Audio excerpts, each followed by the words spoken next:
Well, there's some conflicting messages from the Trump administration on North Korea today. Secretary of State Rex Tillerson saying there is open communication between us and Kim Jong-un's regime, saying there are 3 channels for direct discussions with North Korea, and that is raising the possibility of potential diplomatic talks with Pyongyang amid the recent heightened tensions. Tillerson's admission came after he met with Chinese leaders yesterday in Beijing. But within the last hour, President Trump offered a different prediction, and his tweeting about it is raising some eyebrows, saying, quote, told Rex Tillerson, our wonderful Secretary of State, that he is wasting his time trying to negotiate with little rocket man. Save your energy, Rex. We'll do what has to be done. Ambassador John Bolton is with us, former U.S. Ambassador to the United Nations, Fox News contributor, senior fellow at the American Enterprise Institute, and chairman of the Gatestone Institute here in New York. Ambassador, is this good cop, bad cop, or did the president undercut his Secretary of State? Well, it's never a good sign when you're getting your instructions in public, I suppose. But I think the president's absolutely right. It confounds me to think that the State Department is still trying to talk to North Korea. If that's what Secretary Tillerson meant, it is a complete waste of time. It's a waste of oxygen. The Secretary of State said that they are, quote, he used the word probing. Probing. What are they probing for? What are they going to find?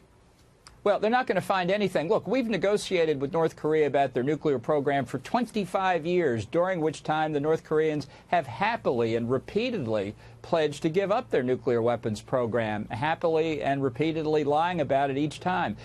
You know, one of the interesting aspects of what the Secretary said was that it undercut Japanese Prime Minister Abe inside Japan. Abe wrote a very strong op-ed a week ago about why negotiating with North Korea was a waste of time. And so there are ramifications to these kinds of comments, which I guess the president doesn't think we are negotiating. Well, I mean, how do we deal with this? Look, throughout the whole history, as you point out, 1994, the oil for food deal under President Clinton, that failed. They lied. President George W. Bush took them off the terrorist list. Every time we give them an olive branch, they come back with a baseball bat. Although the six-party talks did work, obviously, for some time with Pyongyang, their nuclear program, but then they pulled the plug on that, too. Well, I don't think they worked. Actually, well, they worked for North Korea. They didn't work for us because negotiations buy time, and in a nuclear proliferation context, time is not a neutral asset. Time is something that the proliferator desperately needs. So my prediction would be if at any point North Korea suddenly announces they want to sit down to talks, it means they're this close to getting a deliverable nuclear weapons capability, and they want to make absolutely sure they get across the finish line while we're playing the sucker. Well, is there any way then, if they get to that point, for us to stop that? They have said they will not negotiate their nuclear program at all. Short of, you know, a military action, what can we do?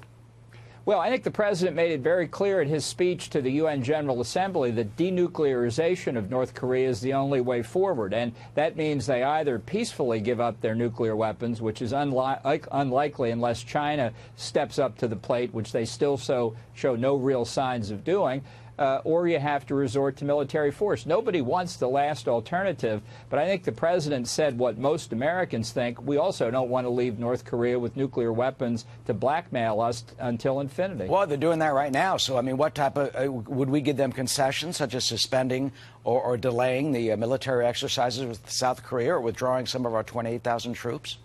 I wouldn't give the North Korean regime air to breathe. I think that regime's got to be brought down one way or another. Look, unless you want to go back to those happy days of duck and cover drills and being extorted, as you say, take U.S. troops out of South Korea, take U.S. troops out of Guam, take them out of Japan, and watching the North Korean regime profit by selling its nuclear and ballistic missile technology to other rogue states and terrorists, I think you cannot leave that kind of regime in place with that kind of weapon. And finally, when you mention bringing the regime down, how can the international community do that? We've seen stronger sanctions by China and the banks that have kicked in.